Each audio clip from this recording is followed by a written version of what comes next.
¿Qué pasó?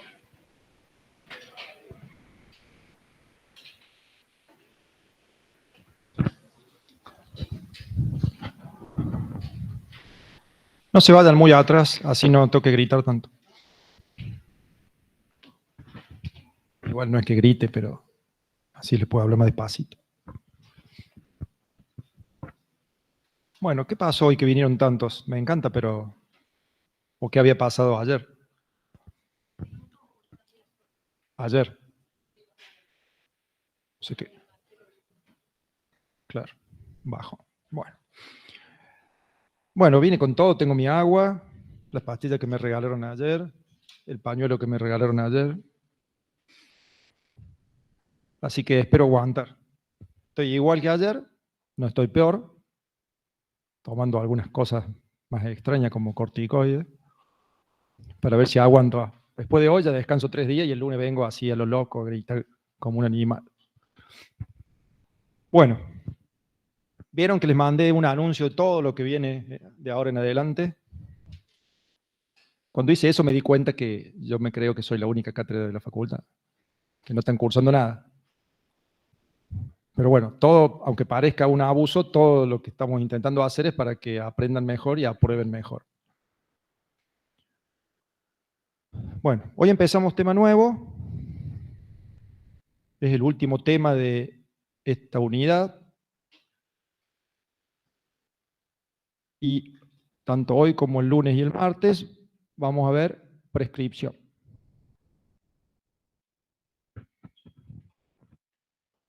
Ustedes han visto qué es la prescripción cuando estudiaron Derecho Civil, ¿sí? ¿O no estudiaron Derecho Civil? ¿Se puede no estudiar Derecho Civil y aprobar Derecho Civil? ¿Sí se puede? ¿Cómo se hace? Por favor. Me hubieran avisado antes. ¿Alguno de los que sí estudió Derecho Civil se acuerda de qué se trata la prescripción? Sí.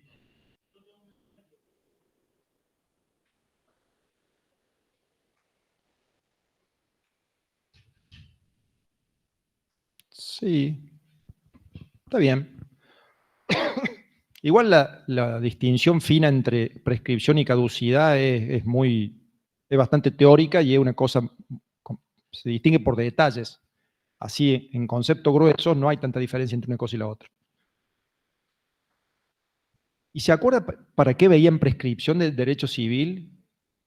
Si ustedes no tienen casa y se van ahí por ahí en la sierra, en las altas cumbres, y ven así un terrenito que les gusta, ¿se puede hacer qué? Usucapión. ¿Sí? En la usucapión se aplica la prescripción adquisitiva. Ah, vieron que sí lo saben. Se aplica la prescripción adquisitiva, que significa que el paso del tiempo hace que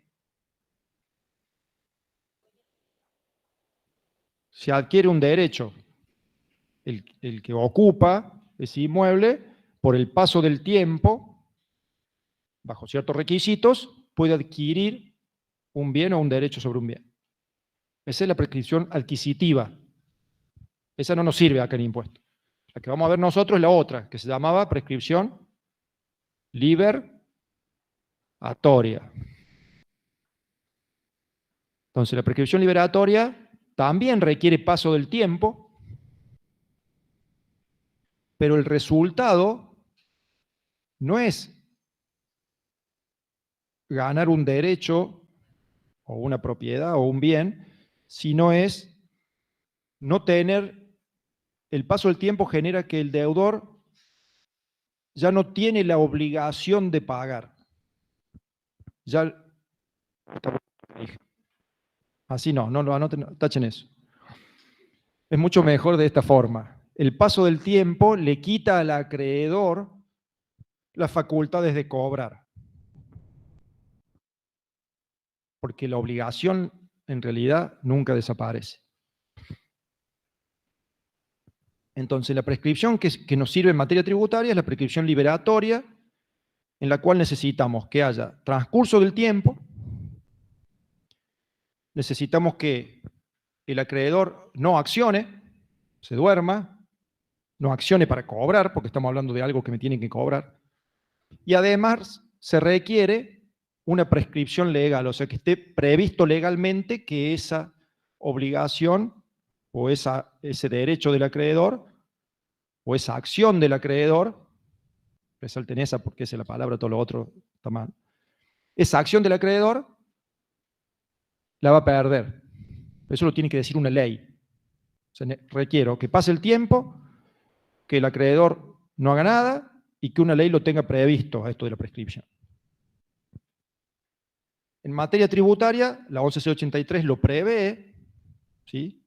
Perfectamente, los códigos tributarios provinciales y municipales también, y en materia provincial y municipal no hay que perder de vista que el Código Civil, la parte de prescripción del Código Civil y Comercial, se aplica y no puede contradecirse respecto de las prescripciones de los impuestos locales, es decir, provinciales y municipales.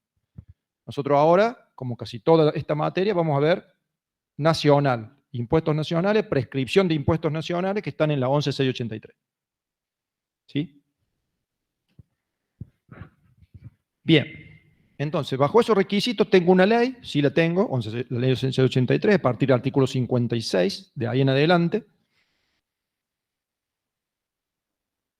Si teniendo esa ley que habla de la prescripción, el acreedor se duerme, no acciona para cobrar, y pasa el tiempo, puede llegar ese momento que esa obligación prescriba.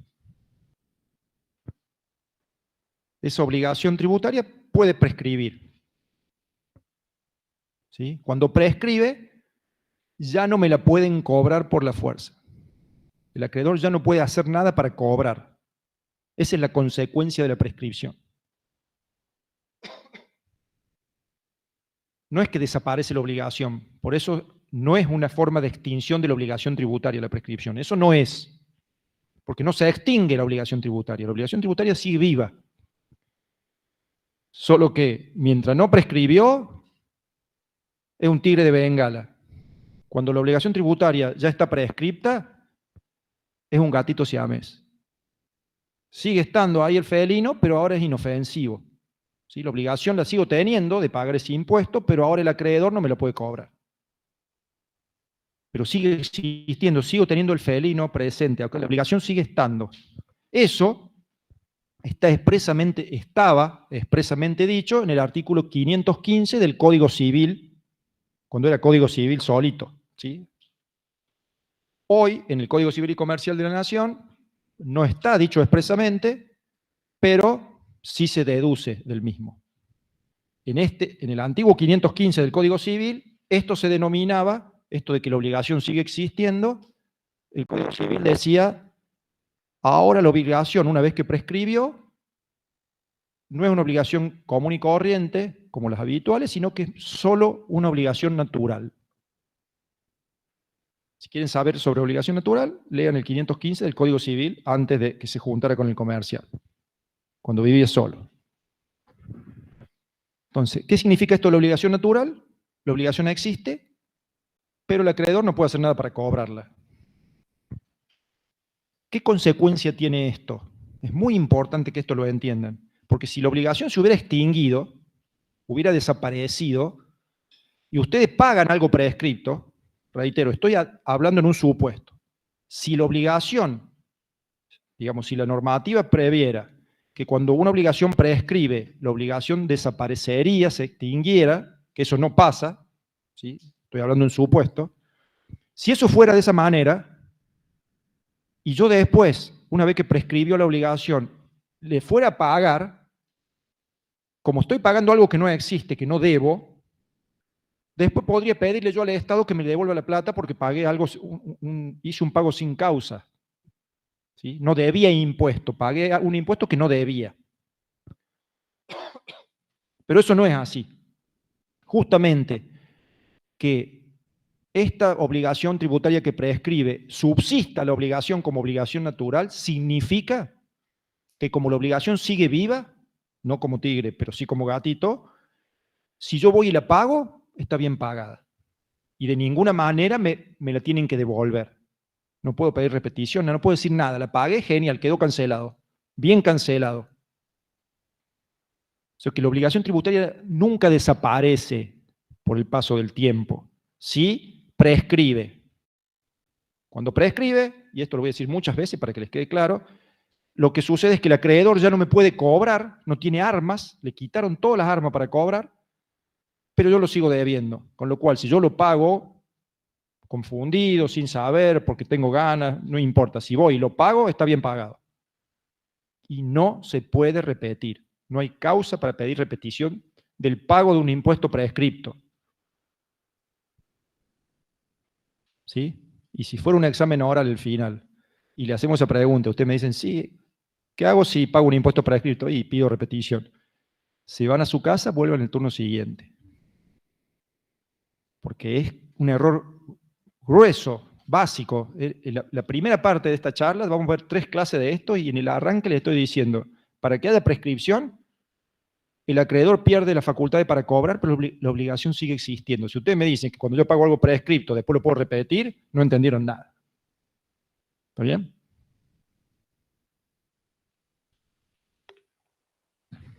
Vamos a recurrir al caramelito.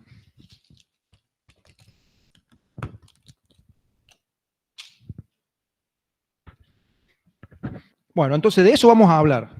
¿Qué tiene de trascendente estudiar esto? Ustedes me dirán, bueno, pero tantas clases para ver prescripción.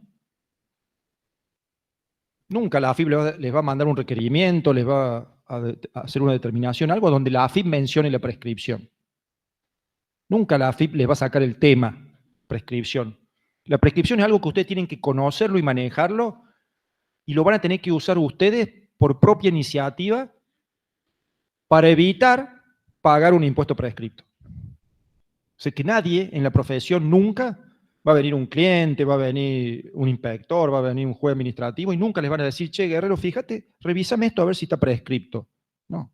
Ustedes cuando vean una situación, siempre van a tener que tener en la cabeza si eso que están mirando está o no está prescripto. Porque si ustedes descubriesen que esto que están mirando está prescripto, no hay que pagarlo. Pero reitero, es algo que lo van a usar ustedes por iniciativa propia. Nadie les va a avisar que ustedes tienen que usar la prescripción. Vieron que ahora tenemos todavía moratoria, blanqueo, todo este tema, ¿sí?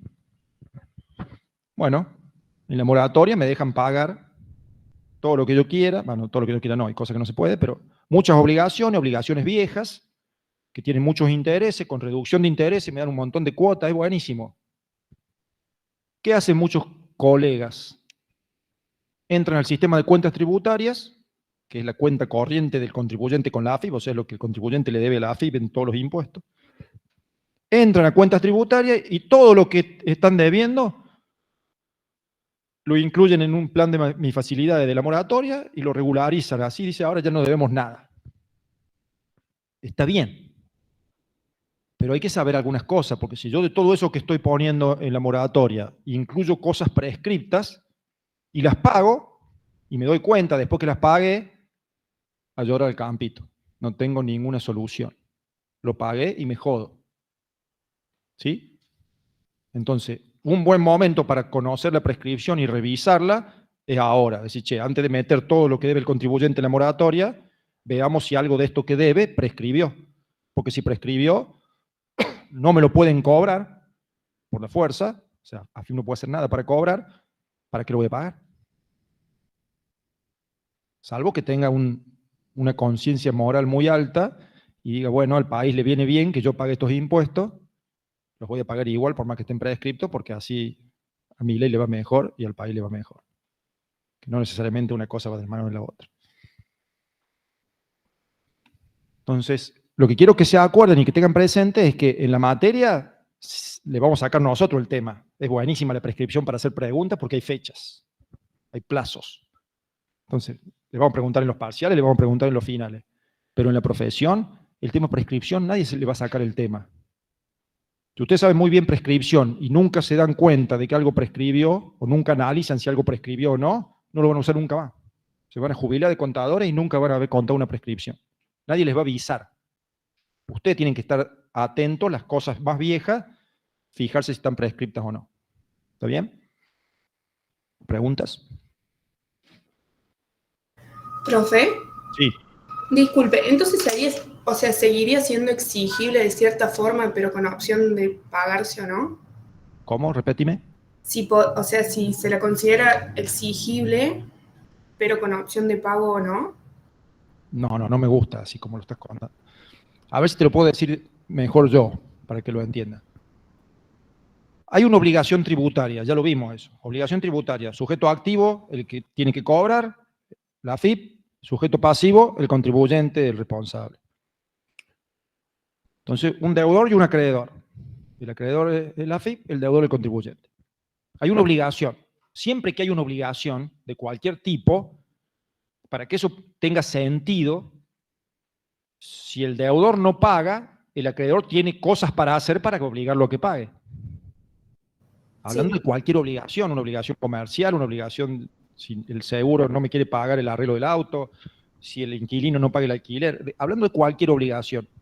Siempre que hay una obligación, hay acciones previstas para que el acreedor, si no le pagan, pueda hacer cosas para cobrar. Embargar, hacer un juicio, etc.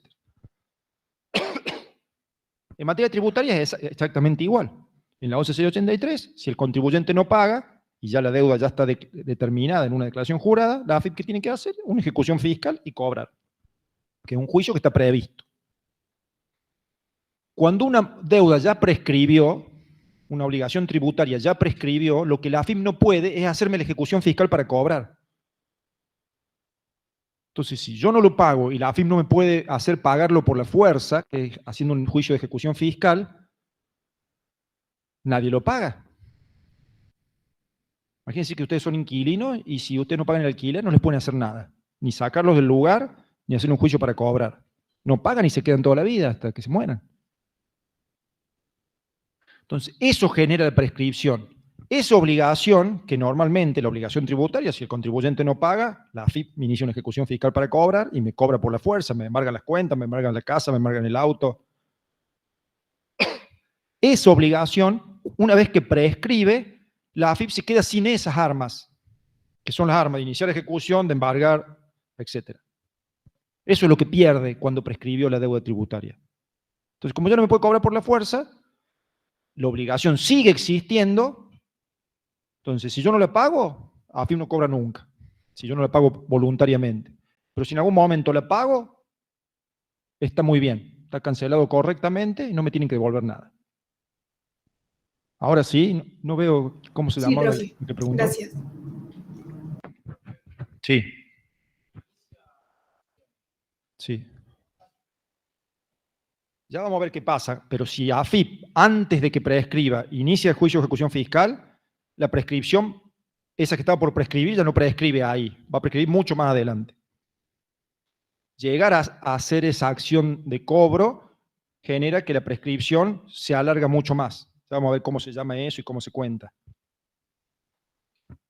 Porque les dije al principio que para que algo prescriba, una obligación prescriba, tiene que haber inacción del acreedor. Entonces, lo que prevé la ley es que cuando una prescripción está corriendo, el tiempo está pasando, si antes de que prescriba la obligación tributaria el acreedor toma acciones, esos plazos se van estirando. ¿Sí? Si el acreedor no toma ninguna acción, el plazo sigue y prescribe. Pero si el acreedor, cuando ese plazo está corriendo, acciona, inicia una ejecución fiscal, hace una determinación de oficio, ya vamos a ver todo lo que puede pasar, el plazo se va estirando, va habiendo más tiempo para que el fisco cobre. ¿Sí? Bien.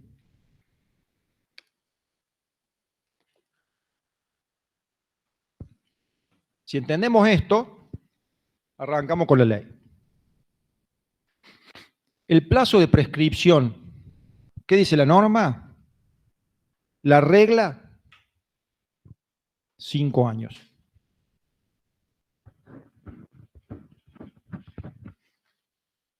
La regla, 5 años.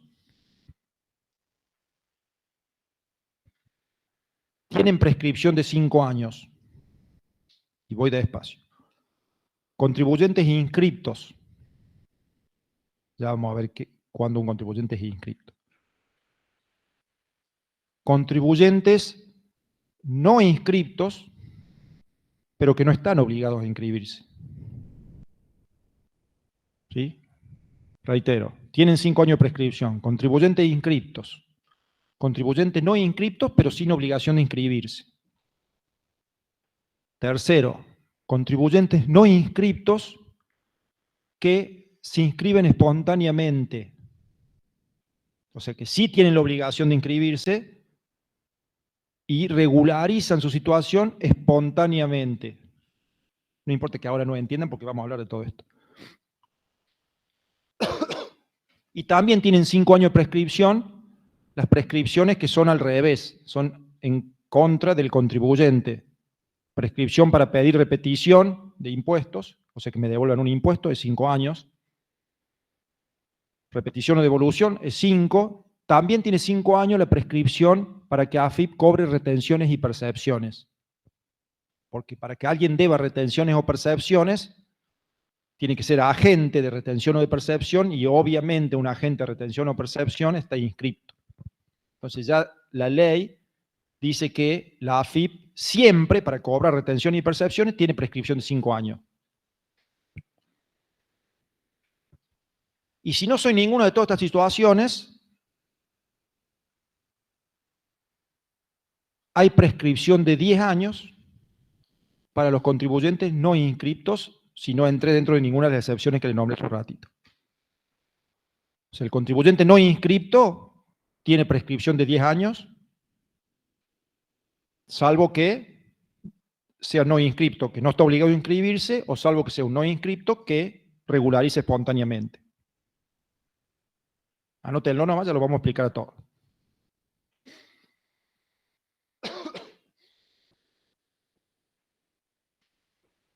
Sí. No lo sabemos todavía. Quédense con eso. Lo primero que tengo que saber es cuánto tiempo tengo que contar. Lo segundo que tengo que saber es cómo lo tengo que contar. ¿Sí? Pero primero tengo que saber, che, este caso que voy a analizar, usted cuando tenga que resolver algún caso, en un parcial, en un final o en la vida, lo primero que tienen que ver es, ¿tengo prescripción de 5 o tengo prescripción de 10? Eso es lo primero.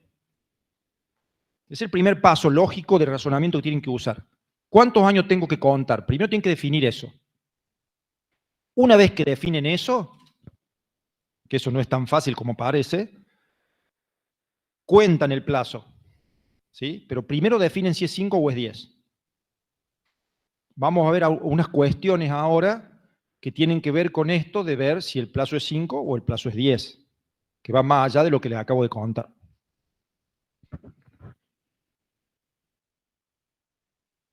Fíjense, nosotros estamos arrancando por la ley en el 56. Allá. Bueno, hay un artículo del decreto reglamentario de la 11683, que es el artículo 53, que a los fines de analizar la prescripción es una llave maestra. ¿Saben lo que es una llave maestra? Una llave que abre todas las puertas. ¿Sí?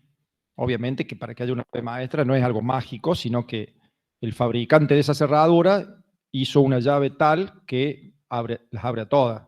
Pero es una llave maestra, quiere decir que abre diferentes puertas, me soluciona diferentes problemas de acceso, sería en la metáfora. Bueno, el 53 del decreto es una llave maestra, pues tiene un montón de cosas importantísimas vinculadas a la prescripción. ¿Sí?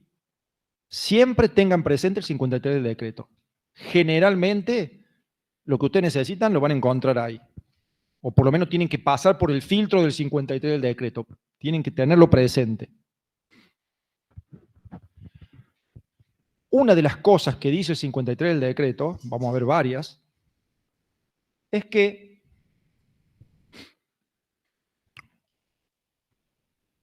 si un contribuyente no está inscrito en un impuesto,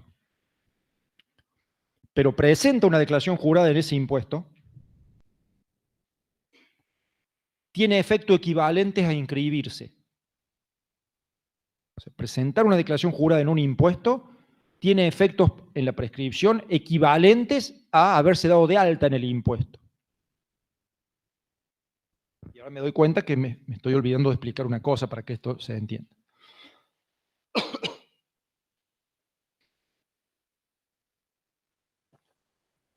Porque ustedes hoy están tranquilos, se ve que han dormido bien, no andan con muchos problemas, porque si yo hubiera estado más despierto y estuviera sentado ahí, le hubiera dicho, profe, ¿y cuándo un contribuyente es inscripto y cuándo es no inscripto? Es como que yo les diga, bueno, los que son felices promocionan, los amargados libres o regulares. Te voy a decir, bueno, pero defínanos felices y amargados. Entonces aquí igual. ¿Quiénes son inscriptos y quiénes son no inscriptos? Esa sería la pregunta clave para entender lo que yo les conté hace un ratito. Bueno, para que entiendan esto, tengo que hacer un poquitito de historia. No me gusta a mí ponerme a hablar de las cosas que ya no se aplican, pero para que lo entiendan necesitamos saber esto. Hasta el inicio de los años 90, sí, obviamente ustedes todos no estaban ni en los planes de sus padres, estoy hablando de 1990, 1991, no había quit. La quit es ella, la clave única de identificación tributaria, la quit no existía. Antes de 1990, vos frente a la AFIP te tenías que inscribir en cada impuesto y te daban un certificado, un cartoncito, un papelito con un número de inscripción. Un número que no tenía lógica, era un número que se iba usando consecutivamente.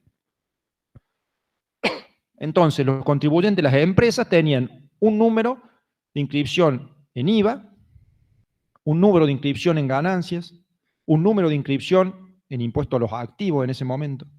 Si pagaba impuestos internos, tenía un número de inscripción en impuestos internos. O sea, tenía tantos números de inscripción frente a la AFIP, que no era la AFIP, era la DGI. Tenía tantos números de inscripción frente a la DGI como en los impuestos yo estaba inscripto.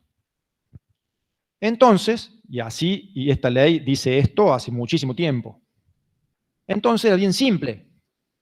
¿Quién era el inscripto, el que tenía número de inscripción en ese impuesto? ¿Quién era el no inscripto, el que en un impuesto en particular no tenía número de inscripción? Era bien fácil saberlo. Entonces, lo que se tienen que empezar a dar cuenta es que para saber si yo tengo 5 años de prescripción o 10, no es por pera, por persona, por cabeza. No es Guerrero frente a la AFIP tiene 5 años de prescripción. Eso es lo primero. Vamos a analizar Guerrero. Genial. ¿Qué tributos? ¿Por qué tributo responde Guerrero frente a la AFIP? Ganancia, IVA, bienes personales. Supongo que son esos tres. Ganancia, IVA y bienes personales. Bueno, Guerrero, para saber si tiene 5 o 10 años de prescripción, tengo que entrar a ver cada impuesto. Puede ser que Guerrero tenga 5 años en ganancia, 10 en bienes personales, 10 en IVA, puede haber cualquier combinación, o sea, tengo que ver impuesto por impuesto, no solo persona o sujeto por sujeto, sino que tengo que ver impuesto por impuesto. O sea, no puedo decir que Guerrero tiene 5 años de prescripción, Guerrero tiene 10 años de prescripción, sin analizar. Puede pasar que Guerrero tenga 5 para todos sus impuestos porque está inscrito en todos sus impuestos. Pero por eso tiene 5 para todos los impuestos de Guerrero, porque se anotó, tiene el alta en IVA, el alta en ganancia y el alta en bienes personales. Pero puede pasar que en algunos tenga 5 y en otros tenga 10. O si no se inscribió en ninguno, tiene 10 en todo.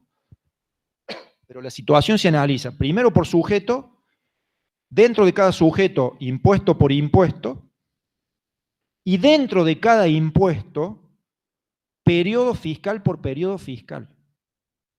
O sea que ni siquiera yo puedo decir que Guerrero en IVA tiene 10 años de prescripción, o tiene 5, porque quizá para algunos periodos fiscales tengo 5 y para otros periodos fiscales de IVA de Guerrero tengo 10.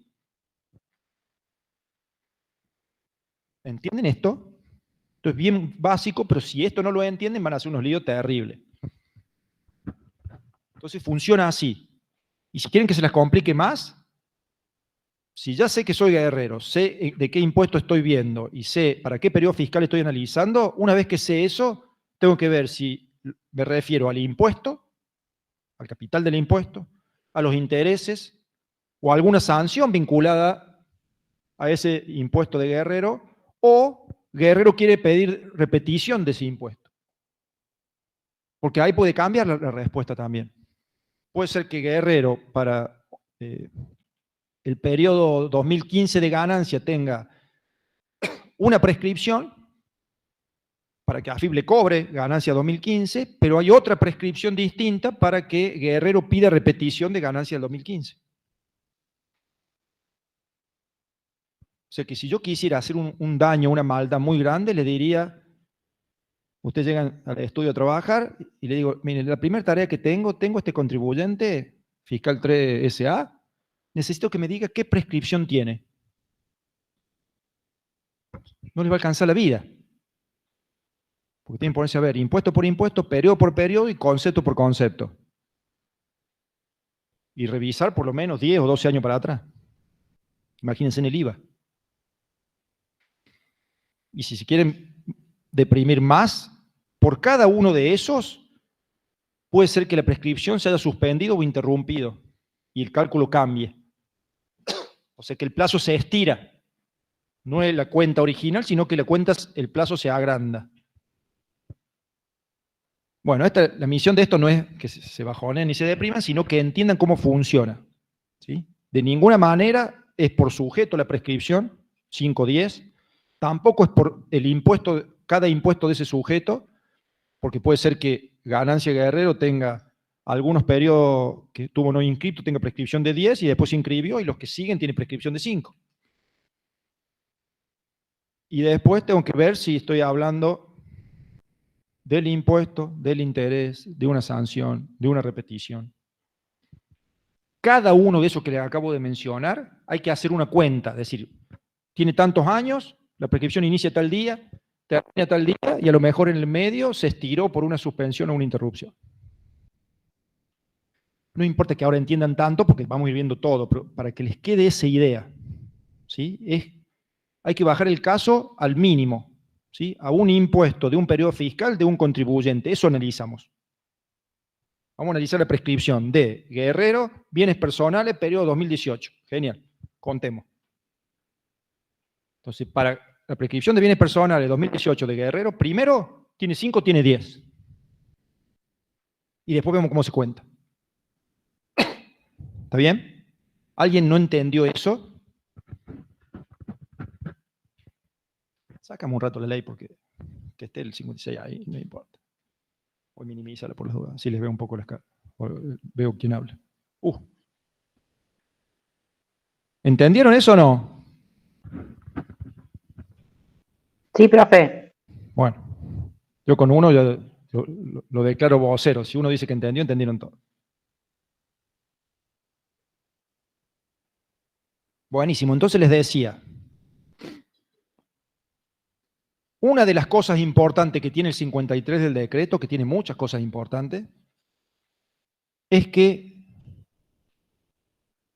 iguala o hace equivalentes a estar inscripto. Para que no terminé de explicar cuándo estoy inscripto y cuándo no. Vieron que me fui y no volví. Entonces, así era antes de 1990, cuando no había quit, si tenía número de inscripción, era inscripto, si no tenía número de inscripción en ese impuesto, era no inscripto. A partir de la quit, que es lo que funciona hoy hace mucho tiempo, diríamos que hace 34 años,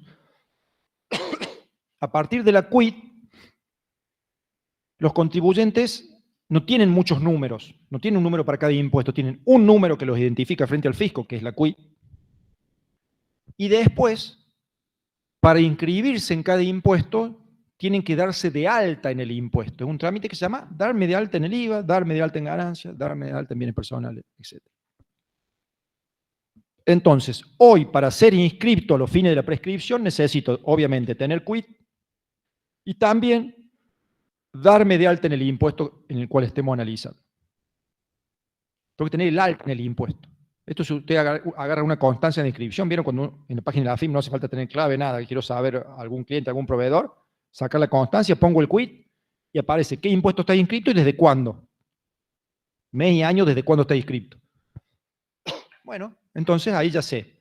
Si dice que esta sociedad está inscrito en ganancias personas jurídicas desde el año 1980, en la constancia que saco hoy, claramente para ese impuesto, esa sociedad tiene prescripción de 5. Porque hace que está inscrito desde 1980. ¿Sí? Entonces ahí puedo ver si está o no inscrita en el impuesto y si está inscrita desde cuándo. Eso es hoy estar inscrito. sea que hoy para tener prescripción de 5, necesito tener la quit y darme de alta en el impuesto que yo esté analizando. ¿Sí? Así tengo prescripción de 5. Sí.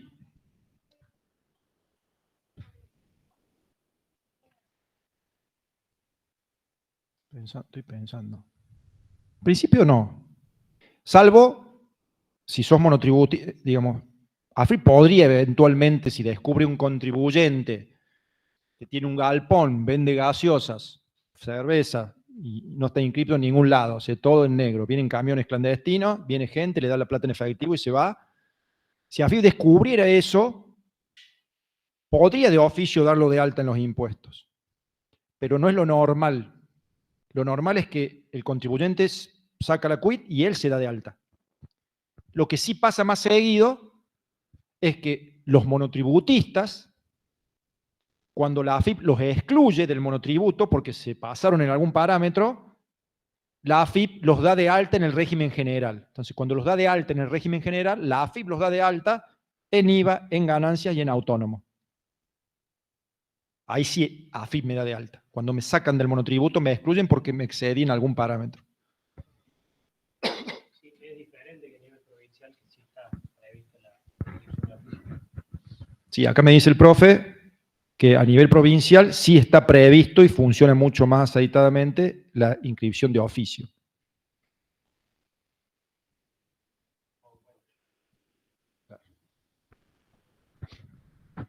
Bueno, entonces, ahora sí, ahora puedo seguir. Ahora que ya entendemos cuándo soy inscripto y cuándo soy no inscripto, o sea, tengo la quit, me di de alta, soy inscripto. No me di de alta, soy no inscripto. Vamos a ver, les decía,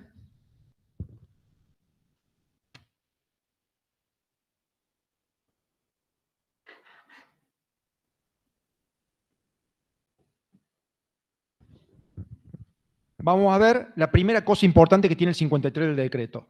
Dice el 53 del decreto, no lo dice así como se lo voy a decir yo, pero lo dice, que presentar una declaración jurada en un impuesto en el cual yo no estoy inscripto tiene efectos a los fines de la prescripción como si yo me hubiera inscripto. ¿Sí? ¿Yo puedo presentar una declaración jurada si no me inscribí en el impuesto? En algunos impuestos no y en algunos impuestos sí. Eso depende del sistema. En IVA, por ejemplo, no me deja presentar una declaración jurada de IVA si no soy responsable inscripto. ¿Sí? O sea, no puedo, materialmente, el sistema me lo impide hacer una declaración jurada de IVA si yo no soy responsable inscripto. Para ser responsable inscripto tengo que estar inscripto en IVA. Pero, por ejemplo, en bienes personales, entiendo que todavía se puede, yo puedo presentar una declaración jurada sin darme de alta en bienes personales. Sin problema. O sea que todavía esto tiene sentido. ¿Sí? Ahí el profe les muestra una empresa, ahí tienen todos los impuestos, todos esos que dicen SICORE no son muchos impuestos, sino que el sistema de retención y percepción se llama sistema de control de retención, eso significa SICORE, y hay un renglón por cada régimen de retención o percepción que tiene la empresa, no es que sean muchos impuestos. Pero tienen, por ejemplo, ahí les marcó ganancias de sociedades, por ahí perdió el IVA al medio, abajo bienes personales, acción y participaciones societarias.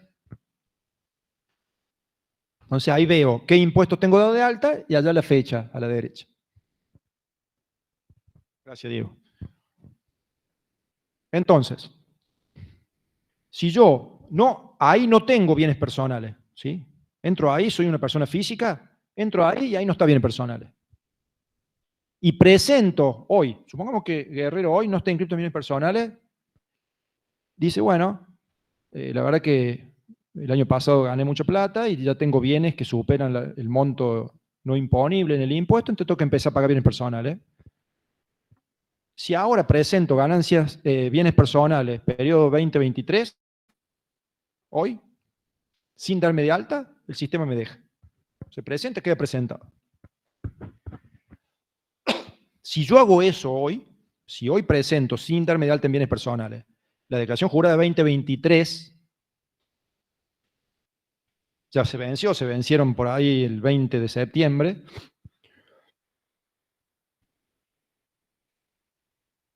Esa presentación es como si yo hoy me hubiera dado de alta en bienes personales. Los efectos frente a la prescripción son los mismos.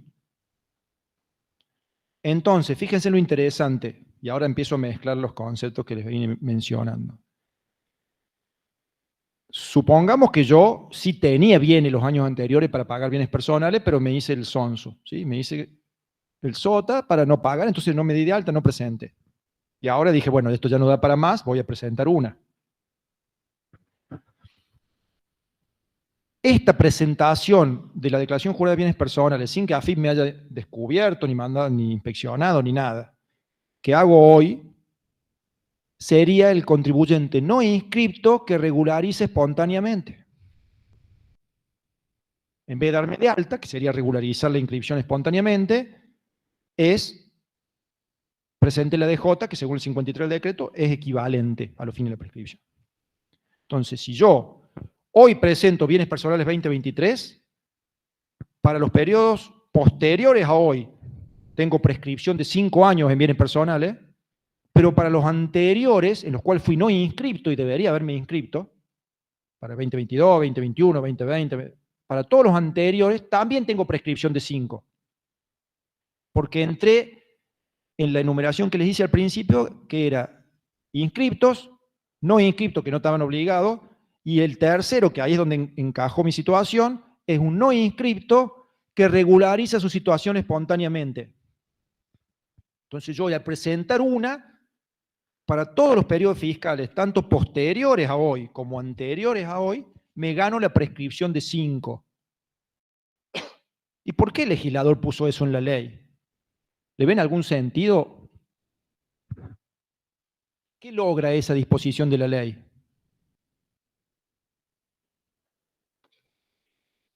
Incentivar a que los contribuyentes se inscriban espontáneamente.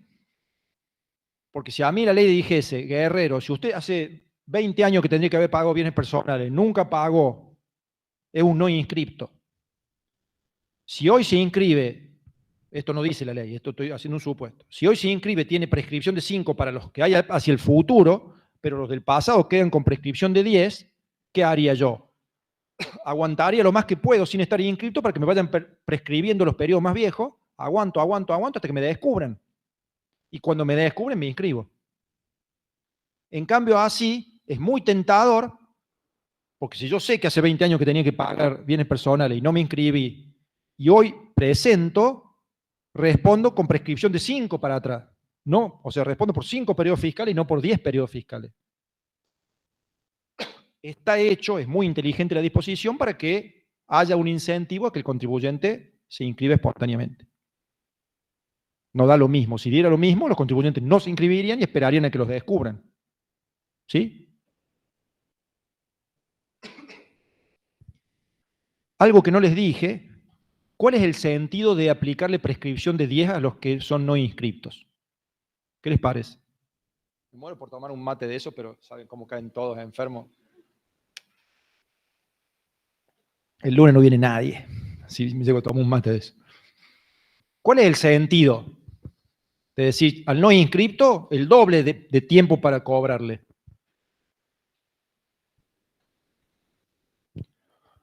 Es más difícil fiscalizarlo.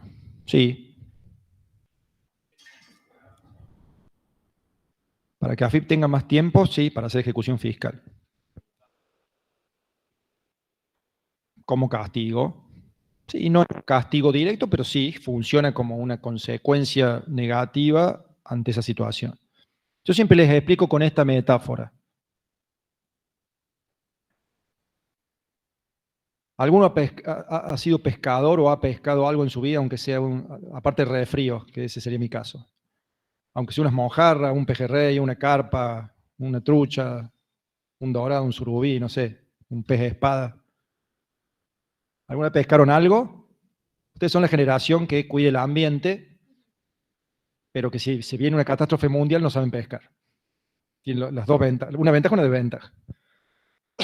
Yo aguante el ambiente, los bancos, pero estaría bueno saber pescar y de última pesco y devuelvo, como para tener la práctica. Entonces el pescador, lástima que ustedes no saben de qué se trata, pero el pescador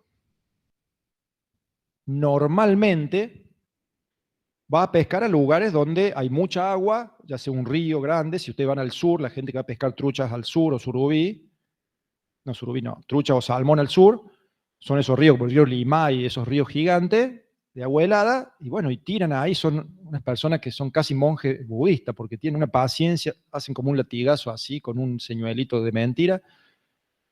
Entonces cuando cae al agua, eso es como que un bicho cayó al agua y tiene que la trucha, que es inteligentísima, creerse que es un bicho y tirar el mordiscón. Entonces tiran en un lado, tiran en otro, no tienen que hacer ruido ni nada, porque si el pez escucha que vos estás, no te come nada.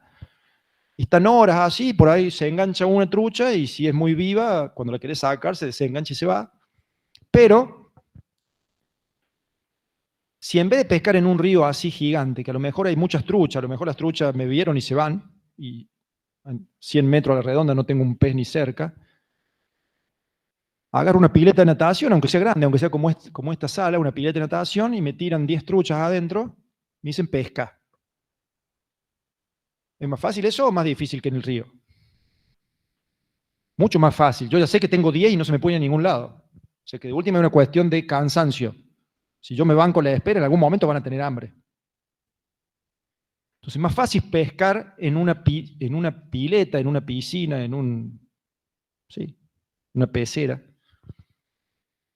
Imagínense trasladar este ejemplo a mar abierto. Si ustedes se van a la costa de Bahía Blanca y quieren pescar, entonces se ponen a la orilla del mar, o se suben a un bote y tiran al mar así, una caña. Hay muchísimas chances que a 1 kilómetro a la redonda no haya ni un solo pez, y menos el que ustedes están queriendo pescar, porque a lo mejor ustedes están tirando comida para un pez y los que hay ahí no les gusta eso. Entonces es mucho más difícil pescar a mar abierto, que no sé si hay o no hay peces, y si los que hay comen lo que yo le estoy tirando, que pescar en una pileta. Bueno, la metáfora acá sería, los inscriptos están en la pileta. O sea, AFIP sabe quiénes son, sabe el domicilio que tienen, saben qué impuestos tienen que pagar. A raíz de todo eso, tienen los balances, saben lo que venden y lo que compran por las declaraciones juradas de IVA, saben si tienen empleado o no, cuántos tienen, cuánto le pagan. Saben muchísimas cosas. Eso sería como tenerlo ahí en la pecerita al pez. Yo sé todo, yo tiro la caña, en algún momento lo engancho. Entonces, cobrarle al pez de la pecera, al contribuyente inscripto, que yo lo tengo súper identificado, conozco todos sus pasos, es fácil descubrir cuando se le va la mano, cuando no me declara una venta, cuando le entra plata por transferencia mucho más de lo que me factura. Entonces, como están en la pecera, la ley dice, a esto que es fácil, que es mucho más fácil, tenés 5 años para darte cuenta. Para darte cuenta y para cobrar. Ahora, si va a pescar a mar abierto, que es mucho más difícil, no inscripto, ese que tiene el galpón como este, que vende gaseosa y cerveza y que no está inscripto en nada, no paga ningún impuesto, no da factura de nada, salvo que físicamente lo descubran, que llegue alguien y lo vea haciéndolo, no lo enganchan más, porque ese que hace eso no compra bienes a su nombre, no tiene cuenta a su nombre, no tiene nada. Entonces ese sería el de mar abierto, el no inscripto sería el contribuyente que está en el mar abierto. Ese que es mucho más difícil de pescar, mucho más difícil de encontrar, la ley dice, bueno, como es mucho más difícil, AFIP tiene el doble de tiempo. Ese es el concepto. ¿Por qué hay 10 y 5 años? Ese es el concepto grueso. Si ustedes me dirían, pero si yo tengo quit, ya me conoce. Sí, pero si yo tengo quit y digo que tengo que pagar ganancia y IVA, pero me hago el sonso con bienes personales, bueno, AFIP no sabe los bienes que tengo por ganancia, pero no sabe la evaluación que tienen en bienes personales porque yo no le presento la declaración jurada. Sabe menos. Entonces, 10 años.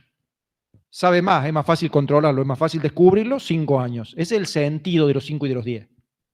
¿Sí? ¿Lo ven? ¿Preguntas? Bueno, sí.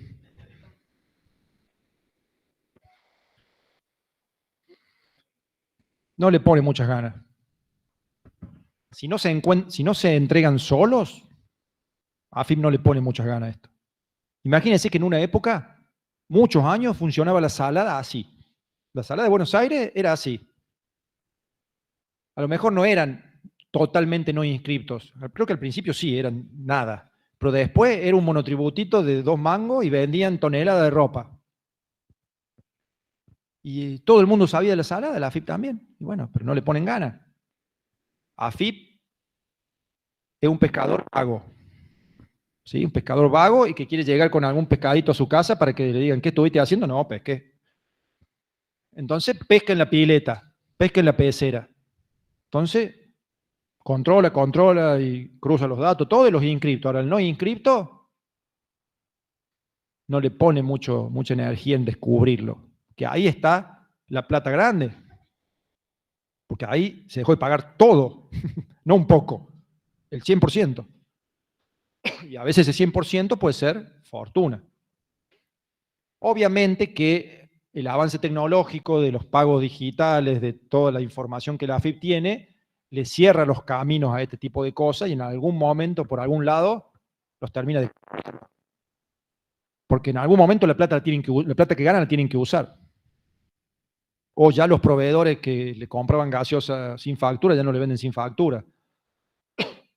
¿Sí? O los clientes que van a comprar le quieren transferir. Y si les transfieren, ya esa plata le entra a los bancos y AFIP va a ver que le entra plata y no tiene nada facturado. Entonces se le empiezan a cerrar los caminos. Esto ya no pasa tanto como pasaba hace 20 años, que era todo manejo en efectivo y no te descubrían. Pero sigue pasando. Obviamente que las grandes evasiones no son como este ejemplo, sino que son de contribuyentes que hacen cosas mucho más difíciles de encontrar. Pero bueno, ese es el sentido de los 5 y de los 10.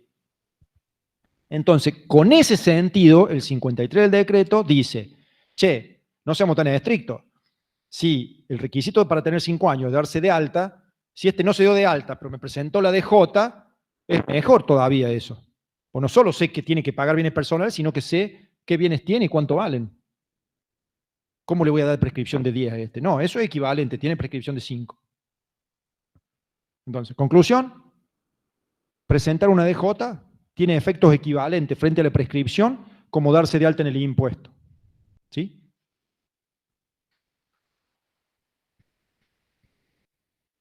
Acá sí dice 2013 la hojita. Bien. Otras cosas que tiene el 53 del decreto. ¿Esa hora está bien? ¿Son las 7? 6 minutos, va. Otras cosas que dice el 53 del decreto. El 53 del decreto dice que si un contribuyente está dado de alta en un impuesto, es inscripto en un impuesto, y en otro impuesto no está dado de alta, ¿sí? Un contribuyente con un impuesto dado de alta y otro no. En los términos de la ley sería inscripto en un impuesto, no inscripto en otro. Yo se los traduzco porque hoy es darse de alta. Dice el 53 del decreto, ante esa situación, está dado de alta en uno y en otro no. En principio, en el que no está dado de alta tiene prescripción de 10 y en el que sí está dado de alta tiene prescripción de 5. ¿Está bien? Eso es lo que en principio se desprende. Pero, dice el 53 del decreto, ojo, porque si estos dos impuestos que estamos mencionando son interdependientes, si estos dos impuestos, estoy dado de alta y en el otro no, y entre sí son interdependientes, la inscripción en uno me da prescripción de 5 para ambos. O sea, para ese, que está bien, pero también me da prescripción de 5 para el que no estoy inscripto, porque es interdependiente con el que sí estoy inscripto.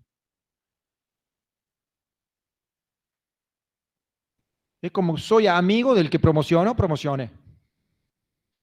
Bueno, demuéstreme la amistad.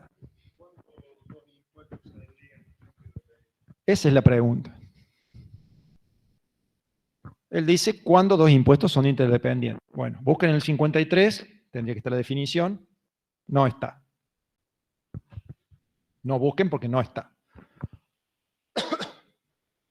Cuando el legislador crea un nombre, una institución, un concepto, y no lo define, yo no le pagaría la dieta por un año. A eso que votaron esa ley, no le pagaría la dieta, ni los viáticos, ni los viajes por un año. Porque ¿Cómo voy a decir que algo es interdependiente? Tan importante la consecuencia. Fíjense que si yo descubro que hay dos impuestos que son interdependientes y en uno estoy no inscripto, igual tengo prescripción de 5 si el otro sí estoy inscripto. Es importantísimo saber cuándo son o no son interdependentes. Bueno, no me explica cómo, no me dice qué son impuestos interdependientes. Entonces, como pasa en estos casos, cuando la norma no lo menciona, tengo que esperar a que el contribuyente lo interprete y que la jurisprudencia lo ratifique. O sea, que los jueces digan, bueno, se entiende que hay interdependencia en este caso. ¿Cómo se hace? Si no tuviéramos ningún fallo y quisiéramos saber qué significa ser interdependiente, ¿cómo empezarían ustedes la búsqueda? Yo quiero saber qué es un impuesto interdependiente. Y la ley, el decreto no dice nada. Lo primero que tienen que hacer, ¿qué es?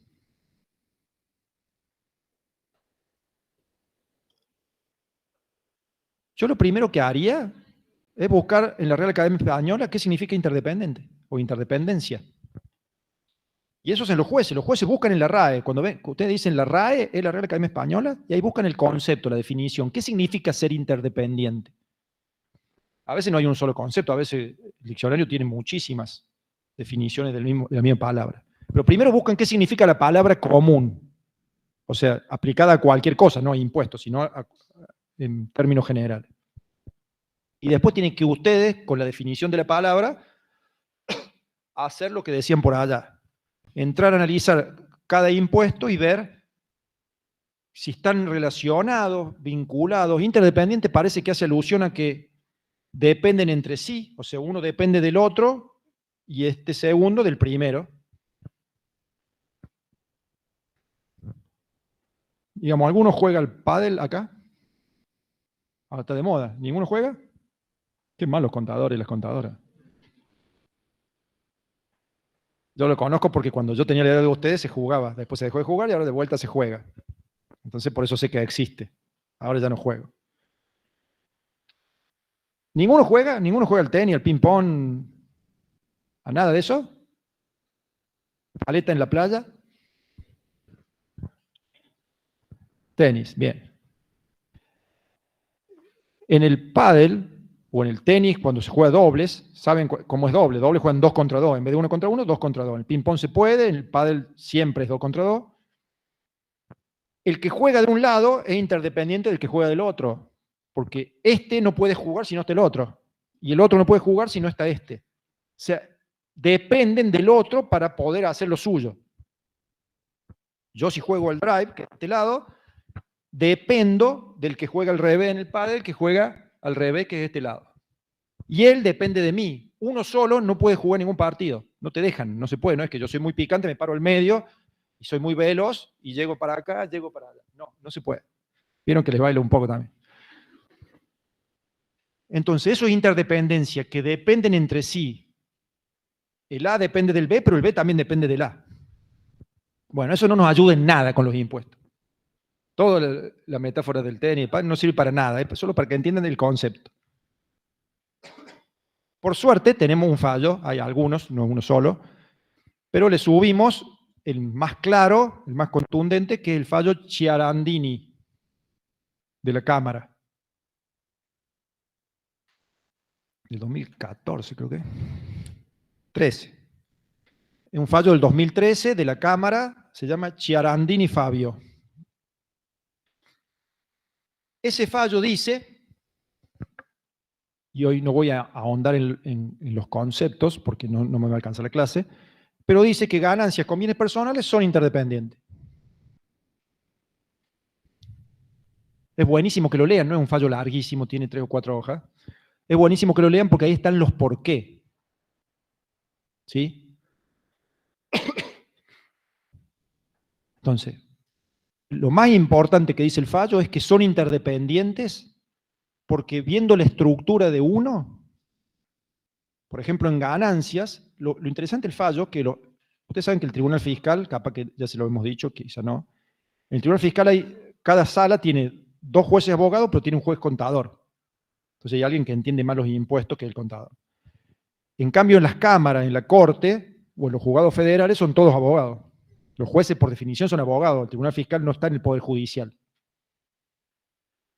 Entonces, es muy importante que el fallo de Cámara, que son todos abogados los jueces, los 3 jueces son abogados, diga lo que dijo el fallo Charandini, porque el fallo Charandini se pone a mirar el impuesto por dentro, y los jueces normalmente no se meten con eso, salvo algunos.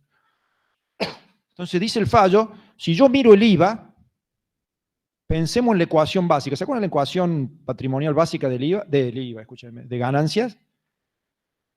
Patrimonio inicial más ingresos es igual. O sea, lo que tenía más lo que gané es igual a lo que me gasté, consumo, más lo que me queda. ¿Se acuerdan eso? Si no saben eso, Manacero no le dice ni hola. ¿A usted ya no estaba Manacero? ¿Usted estaba Farina, Aramburu? ¿Quién estaba? Bueno, unos añitos antes estaba Manacero. Bueno, Aramburu o Farina ni lo saluda si ustedes no saben eso. Y sabiendo eso no aprueban absolutamente nada. O sea, con eso no le alcanza para nada. Entonces el fallo dice, si miramos la ecuación patrimonial básica, esto que le acabo de decir, que es básico, porque se acuerdan que esa se agranda muchísimo, vemos que en ganancias hay una estrecha vinculación entre los patrimonios iniciales y finales con la renta en sí misma, que es lo que es la base del impuesto. Y en bienes personales yo declaro ese patrimonio inicial y final. Entonces, mirando uno de los impuestos, casi que yo puedo liquidar el otro.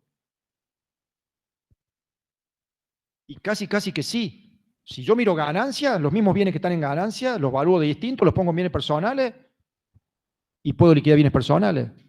Y si miro bienes personales, ya tengo patrimonio inicial y final y me falta solamente el ingreso, porque el consumo sale por diferencia.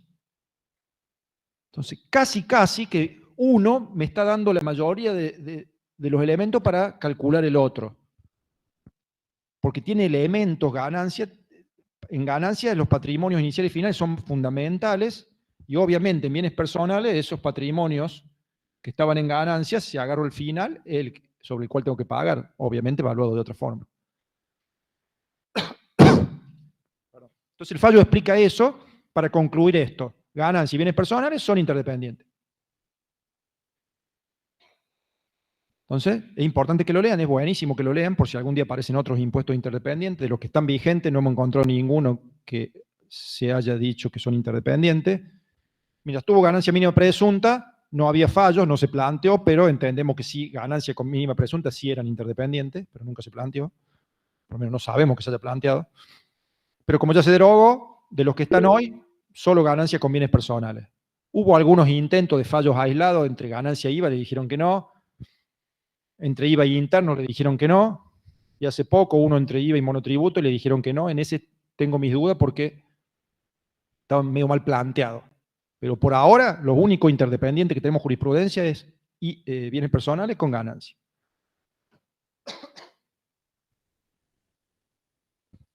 ¿Qué significa esto?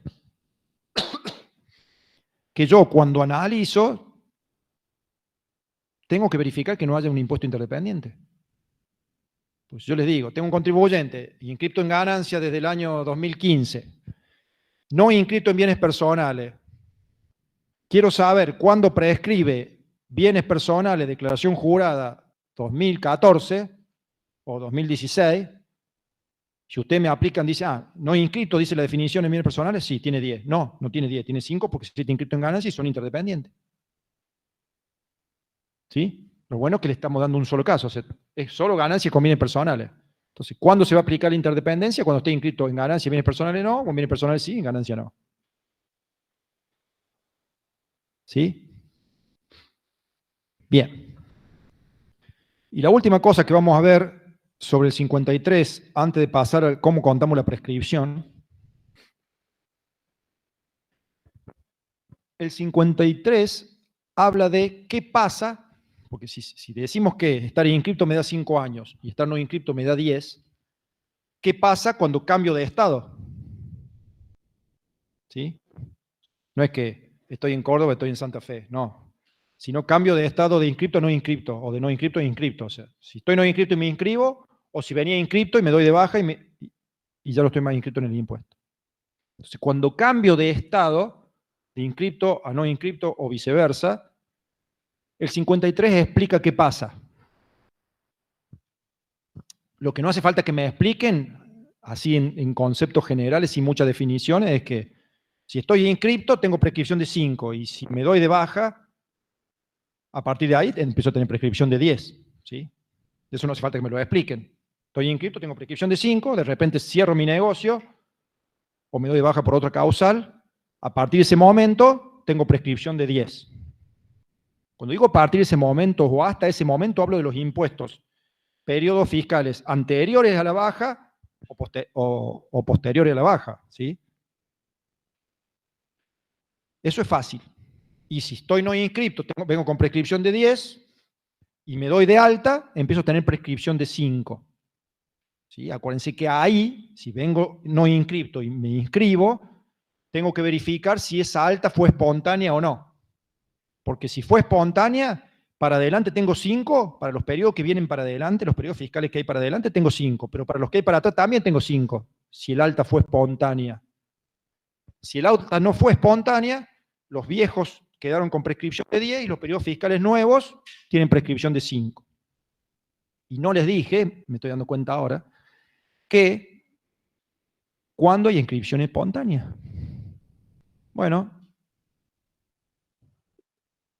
la propia AFIP admite, en un dictamen, que no sé si lo tengo por acá, creo que sí, ya se los digo, que la espontaneidad o no la da que yo me inscriba porque me están fiscalizando o no. O sea, si me inician fiscalización y yo me inscribo, esa alta no es espontánea. Si yo me inscribo antes o porque nunca me iniciaron fiscalización, el alta es espontánea. Así. Hace 10 años que estamos acá, hoy, este es hoy. Desde el año 2004, yo tengo bienes en bienes personales, pero nunca me inscribí. O sea, soy un no inscripto. Hoy me doy de alta en bienes personales. Acá, hoy. 4 del 10 del 24.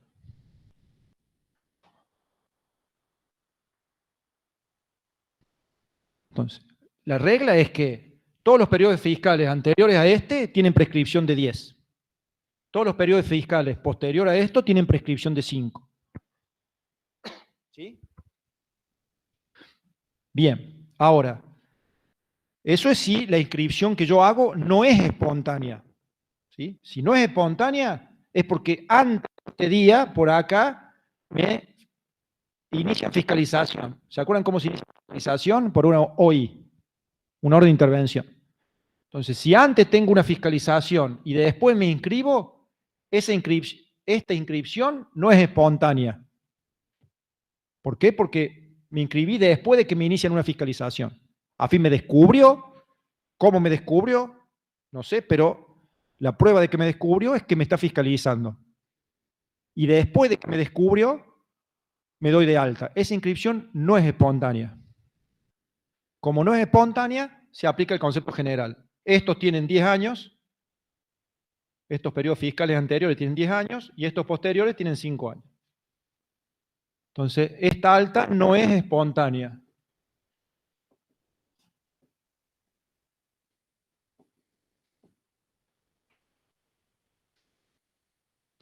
Ahora, si no hay fiscalización y yo me inscribo, el alta es espontánea.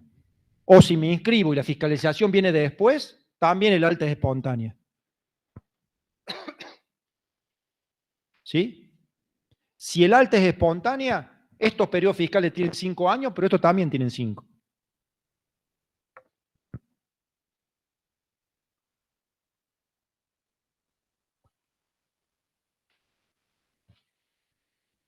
¿Sí? ¿Estamos de acuerdo? ¿Preguntas?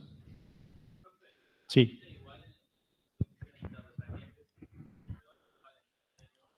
Vos analizás impuesto por impuesto primero.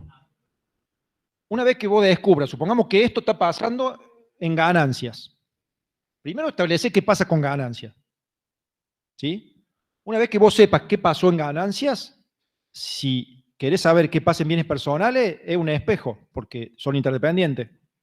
Entonces no tenés que descubrir nada. Entonces analicé el impuesto que tiene movimiento, que es este, en el que, que no estaba dado de alta y después me di de alta, y una vez que sé que estoy dado de alta en ganancias y cómo se aplica, si es espontánea, tengo 5 para las dos partes, pero si no es espontánea, 5 acá y 10 acá. Una vez que sabes eso en ganancias, a bienes personales, copiar y pegar. Se aplica exacto. Cuando tuve 5 para ganancias, tengo 5 para bienes personales. Cuando tuve 10 para ganancias, tuve 10 para bienes personales.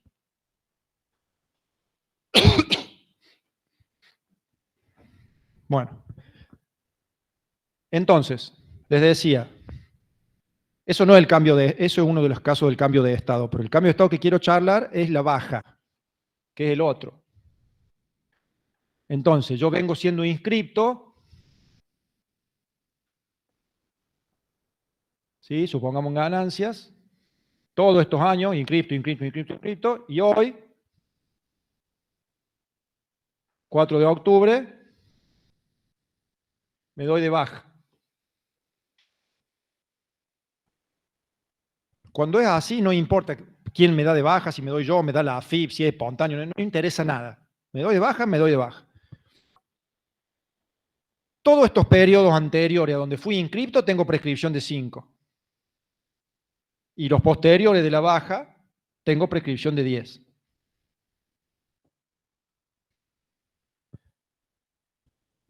El tema es saber exactamente qué pasa con los periodos fiscales que están por acá cerquita.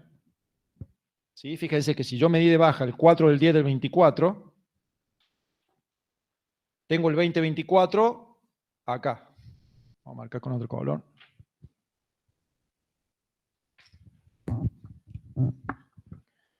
Tengo el 2024 acá, así. ¿Sí? Este es el 2024. Entonces el 2024 lo tengo cortado a la mitad. Entonces yo sé, por sentido común, que el 2023, que está completo atrás, tiene prescripción de 5. ¿Sí? Y que los que están completo para adelante me parece que tienen prescripción de 10. ¿Sí? 2025, 2026. El tema es cómo se aplica. Y el 53 del decreto nos dice, el 53 del decreto dice que los periodos fiscales que venzan, y esto es fundamental, la palabra, periodos fiscales que venzan con posterioridad, dice el decreto,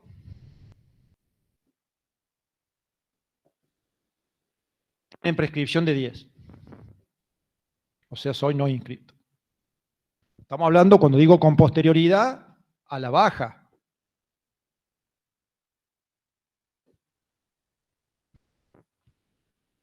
¿Sí? Entonces yo debería ver del día de hoy, que es el día de la baja, qué periodos fiscales vencieron antes y qué periodos fiscales vencieron después. Y ahora viene la pregunta traicionera. ¿Cuándo vence un periodo fiscal? No es muy traicionera porque le estoy diciendo que es traicionera. Si yo les digo, te voy a apuñalar traicioneramente, ya no es traicionero porque te estoy avisando. ¿Cuándo vence un periodo fiscal? Si fuera un yogur es fácil. Si dice consumir antes del 3 de octubre, hoy venció. Pero ¿cuándo vence un periodo fiscal? Al cierre. ¿Cuándo? Al cierre del periodo. Al cierre del periodo. ¿Usted es recursante? ¿Usted es la que me habló? Sí. Hola, hola, hola. Sí, sí. Ah, bien. Eso es trampa. Esa sí es traicionera. Sí, es verdad lo que ella dice. Bueno, el vencimiento de un periodo fiscal, es una mezcla de conceptos de lo que normalmente la ley usa. La ley nunca habla de vencimiento de los periodos fiscales. Mezclaron dos cosas. Cuando yo hablo en la ley de que el periodo fiscal se termina, digo el cierre del ejercicio el último día del periodo fiscal, el nacimiento del hecho imponible, digo algo que es más preciso. ¿Sí? Y cuando quiero decir, ahí digo, cuando hablo de periodo fiscal nunca digo vence, cuando hablo de periodo fiscal digo cuándo termina. Cuando hablo de vencimiento, en realidad hablo del vencimiento para presentar la declaración jurada. O sea que acá mezclaron vencimiento para presentar la declaración jurada con finalización del periodo fiscal. Tiene un poco de uno y un poco del otro. Y mezclaron. Esa combinación así en la ley no está en ninguna parte, salvo en el 61 que tenemos el mismo problema. Entonces, como tenemos esa mezcla, se armó la discusión. Algunos decían que el vencimiento del periodo fiscal era cuando había que presentar la declaración jurada, o sea, era el vencimiento del plazo para presentar la declaración jurada, y otros decían, no, el vencimiento del periodo fiscal es cuando termine el periodo fiscal. Bueno, lo lógico hubiera sido que digan una cosa o la otra, no esto así. Porque esto así no se usa para otra cosa. Bueno, conclusión, la jurisprudencia, esto no hay un fallo de la Corte, pero la jurisprudencia mayoritaria estableció, ustedes tienen un fallo de ejemplo que es el fallo Tomaselli, como las bicicletas, la jurisprudencia mayoritaria estableció que el vencimiento del periodo fiscal es el último día del periodo fiscal, como dijo la compañera ahí que está en su casa. Entonces, vamos a tomar la doctrina del fallo Tomaselli, como acá no sabemos qué hacer porque es una mezcla de conceptos, vamos a usar lo que dice el fallo Tomaselli. Entonces, vamos a quedarnos con la conclusión, a pesar de que sabemos que hay algunos fallos que dicen otra cosa, vamos a quedarnos con la conclusión de que el vencimiento del periodo fiscal es el último día del periodo fiscal. ¿Sí? Bien. Bajo ese concepto, asumiendo que en virtud de la jurisprudencia, por ejemplo, el fallo Tomaselli, el vencimiento del periodo fiscal es el último día. El 2024 de ganancias, ¿venció antes o después de la baja? Acá vence. Porque ahí finaliza. Entonces es un periodo fiscal que venció con posterioridad a la baja. ¿Sí? No me sirve el ejemplo así, como lo estoy planteando.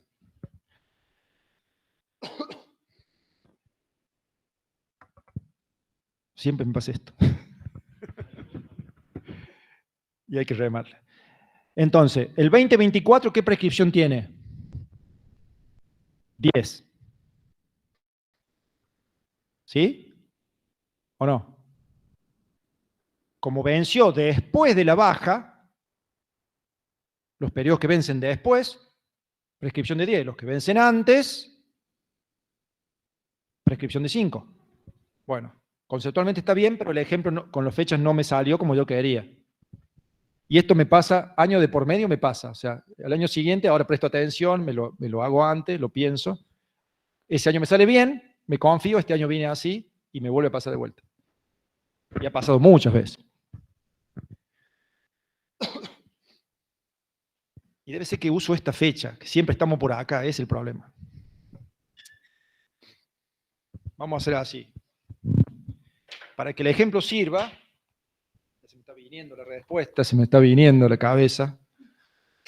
Para que el ejemplo sirva, la baja, no la vamos a dar hoy,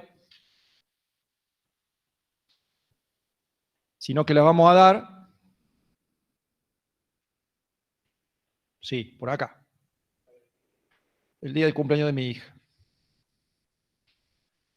11 de marzo.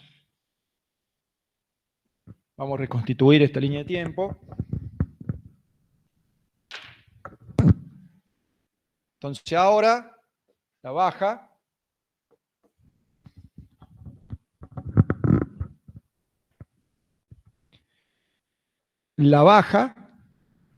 fue el 11 de marzo. Y el vencimiento para presentar la declaración jurada Vamos a suponer 20 del 9. ¿Y seguimos igual? Seguimos igual, ¿no? ¿Ustedes lo ven que seguimos el mismo problema? Estamos complicados. Si seguimos el mismo problema, estamos complicados porque yo no me acuerdo bien cómo era. Bueno, entonces, si tomamos el concepto de que el vencimiento es el cierre, como venció con posterioridad, seguimos con 10, estamos al horno. ¿Y qué pasa con el 2023? A lo mejor ahí tenemos la situación. Eso era, ¿ves? Ahí estaba el tema. Bueno, de a poco el coágulo se acomoda. Entonces, 2024 estamos al horno, no me sirve el ejemplo, pero en el 2023, con todo igual, el 11 de marzo medí de baja, ¿sí? Si usamos este concepto del fallo Tomaselli, ¿cuándo venció el 2023? 31 sería el vencimiento, 31 del 12 del 23. ¿Venció antes o después de la baja?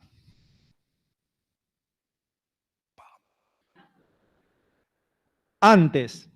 Entonces, medí de baja, el vencimiento es antes. ¿Cuántos años tiene prescripción? 5.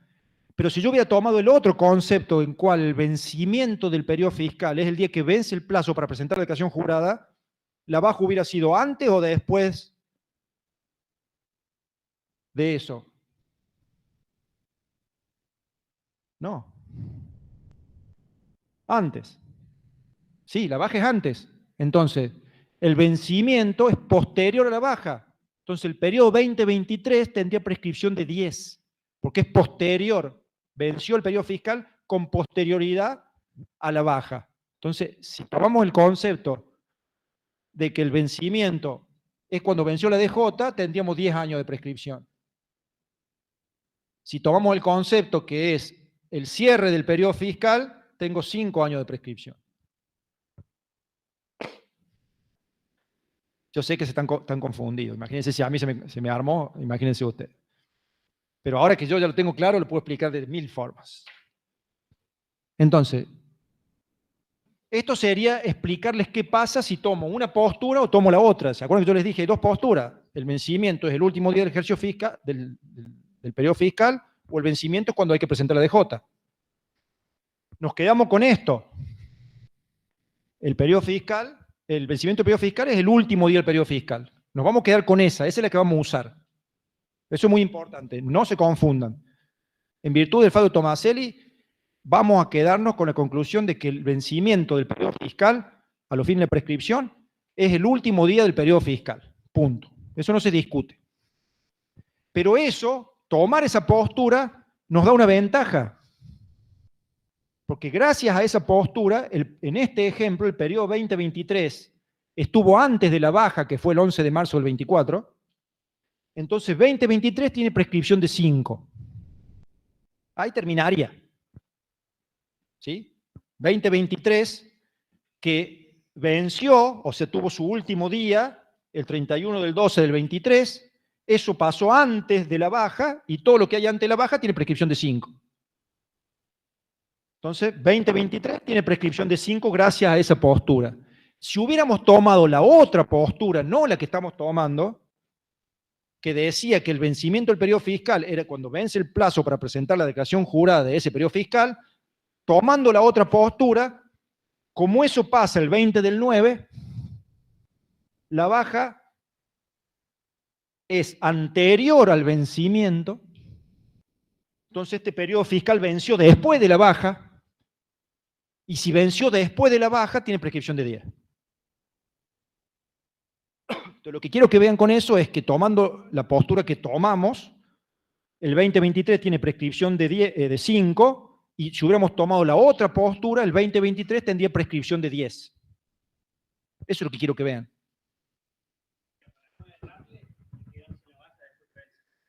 No, no me olvido más. La baja la doy el día del cumpleaños de la Oli.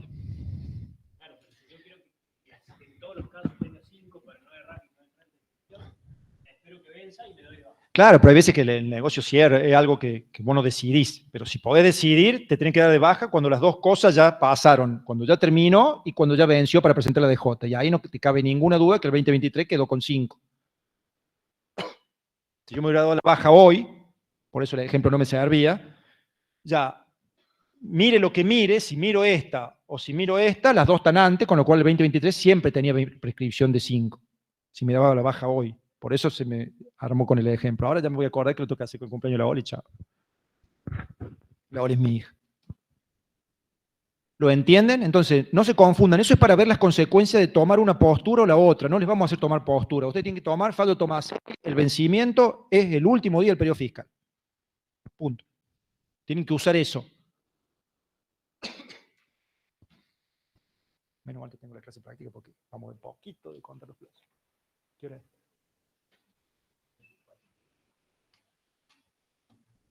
Bien, y terminamos con el 53.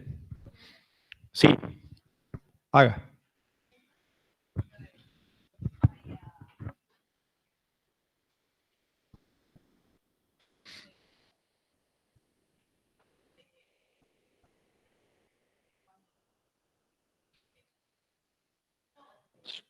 ¿Vos querés que este ejemplo lo hagamos para bienes personales?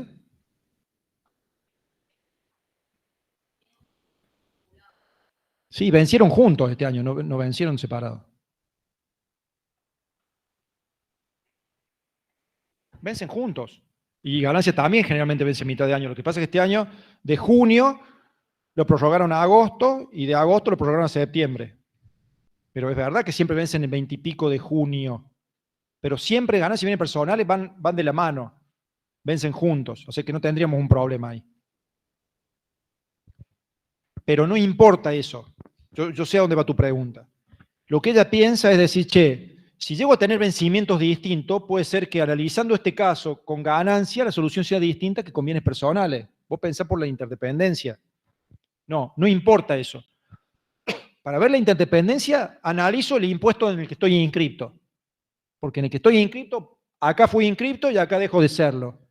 Una vez que tengo claro qué pasa con ganancias, para bienes personales le traslado las consecuencias. Para bienes personales le traslado las consecuencias. Copio y pego. No tengo que mirar bienes personales. Analizo ganancia, que en el que pasé de estar inscripto, me di de baja y ahora soy no inscripto. Una vez que tengo claro qué periodos fiscales quedaron con 5 en ganancia y qué periodos fiscales quedaron con 10, una vez que eso lo sé y quiero aplicar la interdependencia, copio y pego para bienes personales.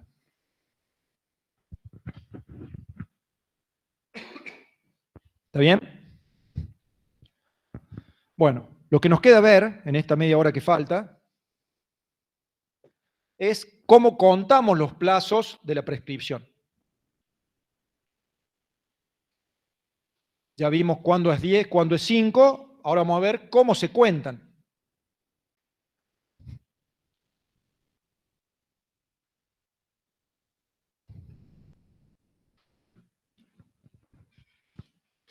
Bueno, lo primero es que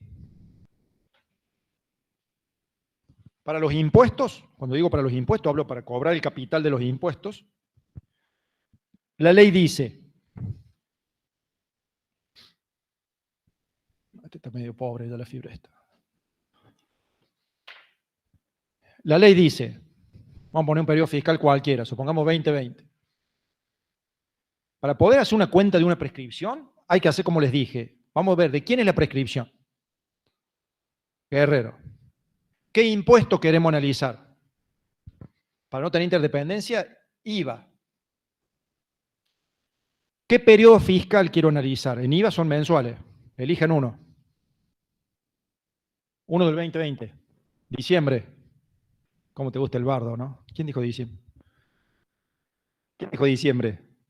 Está bien, muy bien, diciembre es ya para ponernos en problema. Diciembre. Periodo fiscal de IVA 12 del 2020. Ahora que ya sé que estoy analizando impuestos de Guerrero, dentro de los impuestos de Guerrero el IVA, y dentro del IVA, el IVA de diciembre 2020, ya tengo todos los datos. Vamos a ver cómo se cuenta la prescripción según la ley. La ley dice, tengo que buscar de ese periodo fiscal el día que vence el plazo para presentar la declaración jurada. Acá no hay dudas. ¿Cuándo vence el plazo para presentar la declaración jurada de IVA? De diciembre. Entre el 18 y el 22 de enero, ¿sí? Por ahí. O sea que más o menos el vencimiento de la declaración jurada es 20 del 1, del 21. ¿Sí? Puede ser 18, puede ser 20, no importa, da lo mismo. Entonces la ley dice, primero buscamos cuándo vence el plazo para presentar la declaración jurada de ese impuesto. Una vez que sé eso, de ese día, tengo que irme hasta el 1 de enero siguiente. Vamos a la azul y después a esto. O sea que acá tengo 2020, 2021, 2022, 23, 24, 25. Entonces, de este día, dice la ley, del día que vence el plazo para presentar la declaración jurada, busco el 1 de enero siguiente. ¿Cuál es? 1/1/22. ¿Sí? Identifico el periodo fiscal. Veo cuándo vence el plazo para presentar su declaración jurada. De ese día, busco el 1 de enero siguiente. Y desde ahí cuento. ¿Sí? Si son 5 años.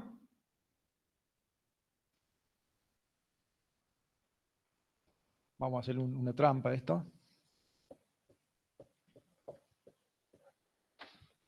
Entonces tenemos 22 un año, 2, 3, 4, 5.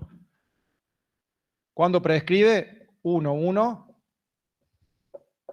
27. Ustedes me dirán, ¿para qué cuenta si 2 más 5, 7? Bueno, Guerrero es así. Entonces, de este día cuento los 5 o los 10, da lo mismo. Si son 10, prescribe 1, 1, 32.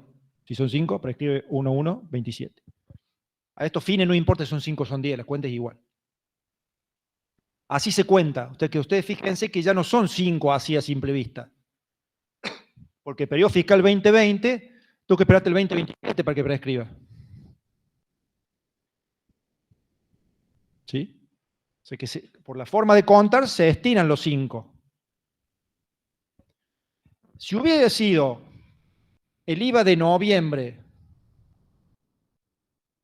o cualquiera de los otros del año 2020, como todos de enero a noviembre vencen durante el 2022, ¿sí? El IVA de enero hasta noviembre, todos vencen adentro del 2020, perdón. Todos vencen adentro del 2020. El 1 de enero siguiente hubiera estado acá. ¿Sí? Para el 1 de enero siguiente hubiera sido 1/1/21. Entonces, si hubiese sido así, hubiera prescripto un año antes.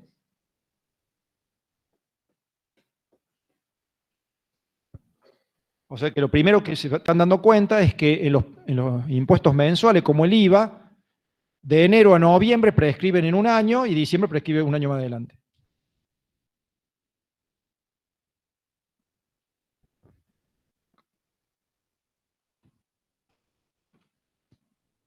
Si el periodo es anual, igual. Si el impuesto tiene periodo fiscal anual, lo mismo. Supongamos, ganancias 2020. ¿Sí? Ganancias 2020. ¿Cuándo vence el plazo para presentar la declaración jurada? A mitad del 2021. Por acá.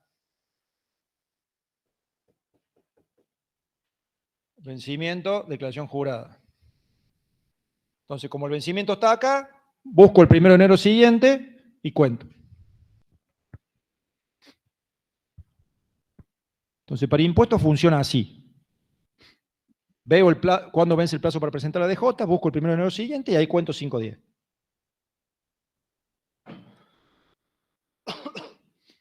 Para intereses, por aplicación de lo que dice expresamente el artículo 37, el interés prescribe siempre con el capital. Si quiero que saber cuándo prescriben los intereses de ganancias 2020, cuando prescribe el capital de ganancias 2020. El interés es como un canguro, va acá en la bolsa del capital. ¿Sí? Van juntos siempre. ¿Cómo sé cuándo prescribió un interés? Cuando prescribió el capital de ese interés. Como cuenta general. Después puede pasar que haya algún cambio, pero como cuenta, prescriben juntos. En cambio, las sanciones...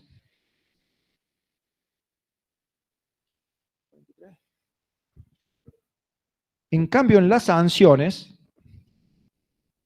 que son básicamente en la OCC 83 multas o clausuras, esas son las sanciones que hay, la ley dice otra cosa. Entonces, lo primero que tienen que entender, y eso es muy importante que les quede claro de arranque, es que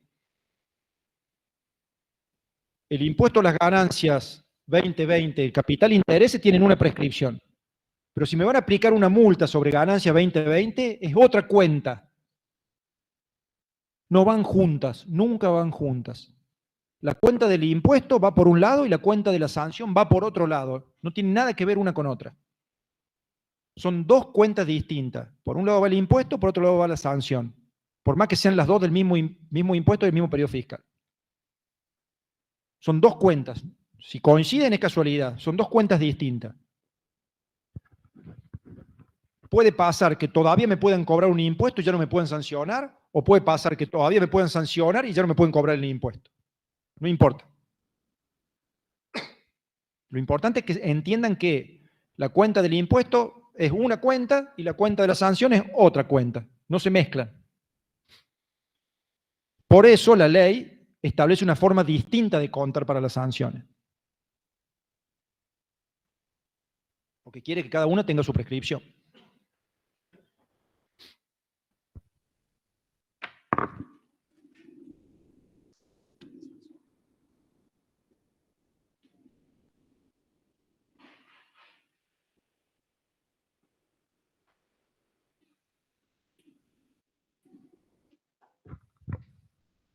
Entonces, sabiendo que el impuesto es una cuenta y la sanción es otra, ahora tengo que saber que dentro de las sanciones hay dos prescripciones. Hay dos distintas, dos prescripciones diferentes. Hay una prescripción para que AFIP me aplique la sanción.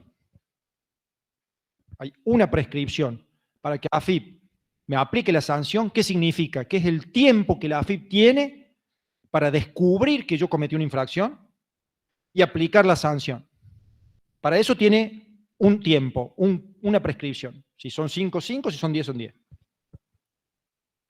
Entonces, una prescripción, que en materia de sanción es la primera que aparece, que es la prescripción para que el fisco me descubra y me sancione. Esa es una cuenta. ¿Cómo es esa cuenta? La ley dice, hay que buscar cuándo se cometió la infracción, hay que buscar esa fecha exacta, hay que buscar la fecha de comisión de la infracción, y desde ese día busco el 1 de enero siguiente y cuento. O sea que la fecha que tengo que buscar, la fecha exacta que tengo que buscar es cuándo se cometió la infracción. En el impuesto tenía que buscar cuándo vence el plazo para presentar la declaración jurada. En la sanción, en la primera prescripción de las sanciones, que es para que me sancionen, la fecha que tengo que buscar es cuándo se cometió la infracción. Si es una infracción formal, bueno, lo primero que tienen que saber es que hay dos grandes clases de infracciones en la 1183. Infracciones formales e infracciones materiales. Las infracciones materiales son las infracciones en las cuales lo que yo hice generó que el fisco cobre menos plata. Directamente, culpa de lo que yo hice, el fisco cobró menos. En cambio, en las infracciones formales, lo que yo hice es incumplir un deber formal. ¿Cuáles son los deberes formales? Contestar un requerimiento, presentar una declaración jurada, emitir facturas, llevar registraciones, cambiar mi domicilio fiscal dentro de los 10 días, darme, no sé, en una sociedad, informar que cambió el gerente o el presidente o los socios. Esas son infracciones formales. ¿Sí? Son obligaciones formales que tengo que no las cumplo, las incumplo. Entonces, ahí me viene, ante una infracción formal, viene una sanción formal. Entonces, en las infracciones formales, la fecha de comisión de la infracción es muy fácil de encontrar. Si yo no emito factura, ¿cuándo es la fecha de comisión de la infracción? El día que vendí y no hice la factura. Hay un día para emitir la factura. Viene un cliente, consumidor final de mi negocio, me compra una computadora, no le hago factura y se va. ¿Cuándo cometí la infracción? Ese día, porque yo al consumidor final se tengo que hacer ese día la factura, no la puedo hacer después. Entonces, si no la hice, la infracción se cometió el día que hice la venta. Si no comuniqué mi cambio de domicilio fiscal dentro de los 10 días, ¿cuándo se comete la infracción? El día 11.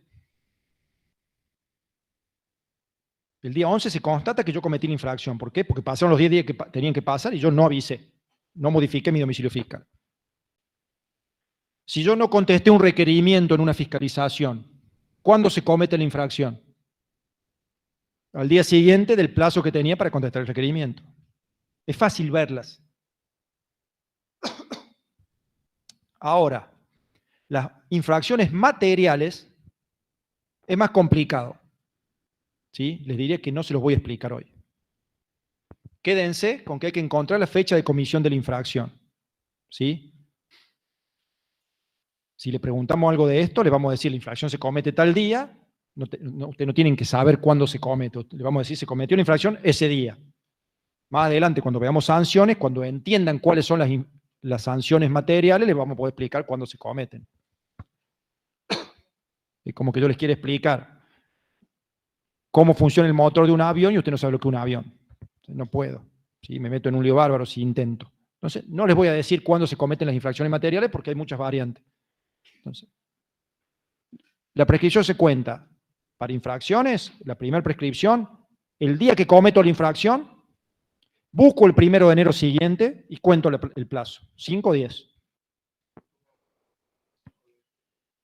Porque ya vimos que soy guerrero, que estoy viendo impuesto a la ganancia y qué periodo fiscal estoy analizando. Entonces, cuando ya sé qué contribuyente es, qué impuesto voy a analizar y qué periodo fiscal, puedo saber si tengo prescripción de 5 o de 10. No. Está bien tu pregunta. Yo pensé que yo no entendía, pero lo que él dice es, ¿cómo sé si tengo 5 o tengo 10 para las sanciones? Ahí sí lo saco del impuesto. ¿Sí? Si en el impuesto tengo 5, en la sanción tengo 5. Si en el impuesto tengo 10, en la sanción tengo 10. En ese impuesto y en ese periodo. O sea, el plazo lo saco del impuesto, pero tengo que hacer una cuenta distinta. ¿Sí? Está bien la pregunta, yo soy el que por ahí no entiendo. Entonces, la cantidad de años, los 5 o los 10, lo establezco mirando el impuesto y si tengo que ver la sanción, bueno, lo traslado. Entonces, una vez que sé cuándo se cometió la infracción, busco el 1 de enero y cuento los 5 o los 10. Esa es la primera prescripción. La segunda prescripción de las sanciones ya no es para que me descubran y me sancionen, sino que es para hacer efectiva la sanción. ¿Qué significa hacer efectiva la sanción? Si es una multa, cobrármela. Si es una clausura, ponerme la faja. O sea que el segundo plazo es para que la AFIP, una vez que me sancionó, concrete esa sanción. O sea que la AFIP tiene, supongamos que tengo prescripción de 5, tiene 5 años para descubrirme y sancionarme, y una vez que me sanciona, tiene otros 5 para aplicar la sanción. Si una multa, cobrarla, si una clausura, poner la faja. Son 2 prescripciones, para aplicar la sanción y para hacer efectiva la sanción. Esta segunda, la ley dice que es desde la fecha de notificación de la resolución firme que me impuso la sanción. O sea, el inicio de la prescripción para que me hagan efectiva la sanción es desde la notificación de la resolución firme que me aplicó esa sanción. Tiene que la sanción, obviamente, habérmela aplicado, notificármela y haber quedado firme esa notificación. Una vez que la notificación de la aplicación de la sanción está firme, desde ese día, acá no hay 1 de enero, desde ese día la AFIP tiene 5 años para aplicarla. Es decir, cuando ya no se discute, cuando ya no hay chance de discutirla, ya está, ya me la aplicó, me la notificó y ya quedó firme. ¿Qué quiere decir quedó firme? Que yo ya no puedo discutir más. Entonces, una vez que me aplicaron la sanción, me la notificaron a esa resolución y esa resolución quedó firme, ahí cuando ya no hay duda de que ya soy merecedor de la sanción, desde ese día hay 5 años o 10 años para que el fisco, si una multa me la cobre, si una clausura me ponga la faja. Eso es hacerla efectiva. ¿Sí? Bueno, y nos queda, que no lo vamos a ver ahora porque yo los agarro cansados y no lo van a entender, explicar cómo se cuenta el plazo para pedir la repetición, que es un plazo al revés. Es un plazo que si yo me duermo y pido la repetición, si yo me duermo y no pido la repetición, pierdo la chance de pedir la repetición. Se me acaba el tiempo, me prescribió. Bueno, nos vemos el lunes. Buen fin de semana. Recen por mi voz. Y si no funciona el rezo, sigo con las pastillitas, los corticoides, los pañuelos.